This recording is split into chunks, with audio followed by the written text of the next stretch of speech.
knows the matchups and his movement and his ability to improvise and just turn situations with that V-trigger to, oh, he's going with V-trigger 1 because, as you mentioned, different characters, different V-triggers. Right.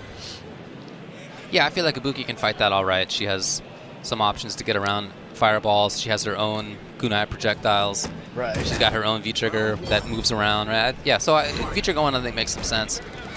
And Marn, the opponent, hailing from Vietnam. Oh, here we go. Oh, no. He caught him out of the air, but then Didimokof immediately hitting buttons. Like I said, probably one of the most kinetic Dhalsims. Yeah, and in this matchup, the Marn matchup is a weird one. Doesn't matter which character he's playing, but he presses buttons when you don't really expect it. So for Didimokof, he's got to learn that very quickly. He's got to figure that out very quickly. Oh, okay, he's there. He's already learned it. The slides show me. Oh, look at this wake-up jump or backdash. He got hit out of the air. Marn in trouble. Oh, jabbed him out of the air. Okay, here we go. Oh, no, activation. I'm very surprised not to have seen him turn it into something because not having turned it into something, he was at risk of high-low. Well, that is one of the scary things about V-Trigger 2 is that the V-Trigger 2 that Ibuki has is one of those ones that tempts you into trying to combo it more so that you have those kind of mix-ups. Because when you just do it raw and they block the first one, I mean, you obviously have mix-ups, but Marn is one of those guys that wants to have his setups. Oh, Marn's so fidgety right now. Oh, that's going to do it. First game. There was an online game that, you know, I saw of Didimokof where he was down a lot in life, and then at one point he just started calling out exactly what was going to happen. He was like, all right, this guy's going to do this here, he's going to do this here, and then he just blew him up afterwards. It was really impressive. As soon as I saw him slide against Marn's command dash movement, I thought, yeah, that's pretty much got the scope.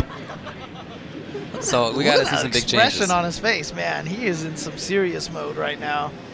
And Marn, of course, doing his standard looking confused look. Okay. Although this time I feel like it's genuine. Oh, boy. Again, as I've mentioned before, he was thinking about it. Okay, how is this match?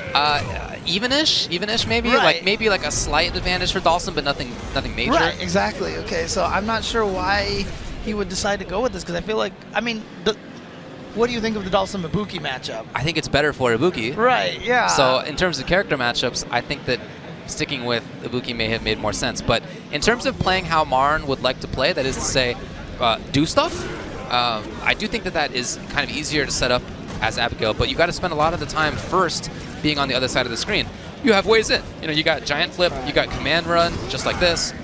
You got your big slide, you got your counter poke buttons even. Yeah, and one of the toughest things about a character who is perceived to be one of the strongest that a lot of players have moved to, it means everybody is studying how to beat this character. Right. Everybody is learning this matchup now. And so unless you're one of the best at the character, a lot of times that's why a lot of the top characters don't actually have the success in Capcom Pro Tour. Very strong stuff so far from Didimokof. He knows that slide is the intention. Now any hit. Well, yeah. Any hit. Oh, but again, just getting right there with the instant overhead. And Marn even turning around and looking at the Cyclops team right there, and they're all four of them laughing with each other. Safety first there from Didimokof. To the other side. Didimokof doing whatever he wants. Oh, wow. Okay, now we have the big chance here for Marn. Well, he doesn't really get the best situation after that. Didimokof was able to return to neutral. Okay, I like the idea of the parry. Here we go. Big damage now.